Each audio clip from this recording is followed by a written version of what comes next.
Certificate കിട്ടാനല്ല സ്നാനം, കല്യാണം നടക്കാനല്ല സ്നാനം, ആമേൻ, അഡ്മിഷൻ കിട്ടാനല്ല സ്നാനം. സ്നാനം എന്തിനാണ്?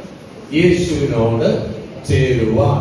അപ്പോൾ യേശുവിനോട് ചേരുവാൻ നാം എന്തേറ്റിരിക്കുന്നു? സ്നാനം ഏറ്റിരിക്കുന്നു. അടുത്താണ് ഈ വാക്യത്തിന്റെ പ്രാധാന്യം. അങ്ങനെ യേശുവിനോട് സ്നാനം ചേരുവാൻ തക്കവണ്ണം സ്നാനം ഏറ്റ നമ്മൾ ഇപ്പോൾ ആരിലായി കഴിഞ്ഞു? യേശുവിൽ ആയിക്കഴിഞ്ഞു. അപ്പോൾ യേശുവിൽ ആയി കഴിഞ്ഞ നമ്മെ ബൈബിൾ പറയുന്നു ഇവൻ പുതിയ സൃഷ്ടി. ആമേൻ. എത്ര പേർ വിശ്വസിക്കുന്നു ഞാനൊരു പുതിയ സൃഷ്ടി എന്ന്?